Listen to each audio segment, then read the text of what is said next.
Sinampahan ng PNP-CIDG ng reklamong obstruction of justice si Senator Robin Padilla at 6 na iba pa para sa pagtulong umano kay Senator Bato de la Rosa na makalabas ng Senado noong May 14. May report si Mariz Umali.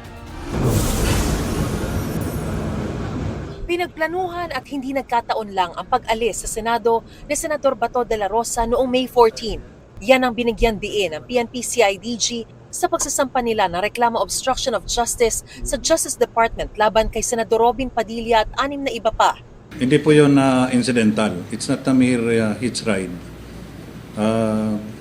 It is plano, well-planned, well-coordinated kasi yung may backup vehicle pa.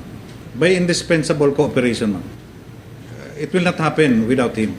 Kinasuhan din ang babaeng security officer ni Padilla na nakitang kasama nila ni De La Rosa sa CCTV. Gayon din ang pinsan ni Padilla na may-ari umano ng pick-up na nagsilbing backup vehicle sa pagtakas ni De La Rosa. Do you know kung ano ang dahilan kung bakit nagkakaroon ng backup? It will serve as security and ensure na makaalis yung main vehicle. Hindi lang din daw iisa ang backup vehicle pero hindi na ito idinetalye ng CIDG. Sinusubukan ng GMA News na makuha ang panig ng mga kinasuhan. Kahapon nagsagawa ng operasyon ng mga otoridad sa Parañaque, Bulacan at Pampanga para maaresto si De La Rosa. Kabilang sa mga sinalakay ang bahay sa Pampanga na pag-aari umano ng isang kaanak ni Padilla kung saan namataan umano si De La Rosa.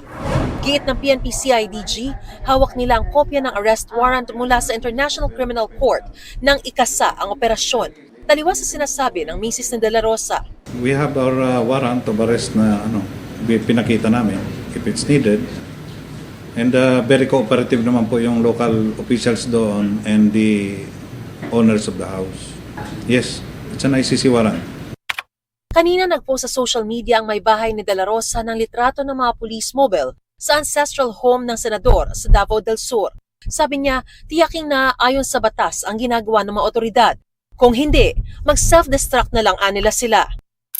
Tingin naman ni Interior Secretary John Vic Remulla, ang presensya ng mga pulis doon ay para ma-recover ang mga baril ni De La Rosa na kinanselan na ang mga lisensya. Armed and dangerous daw na maituturing ng mga otoridad si Senador Bato de la Rosa. Pero paniniguro ng PNP, hindi nito mababago ang rules of engagement nila sa pag-aresto sa isang taong pinaghahanap ng batas. Ayon sa PNP Regional Office 11, naisilbi na ang order of revocation para sa mga baril ng De La Rosa kahapon. Aapela raw ang kampo ni De La Rosa. No, Senator De La Rosa has not been convicted of anything here in the Philippines, and there is no Philippine court which issued any order against him. So at our humble mind, baka nagkamali lang yung PNP. Mariz Umali, GMA News.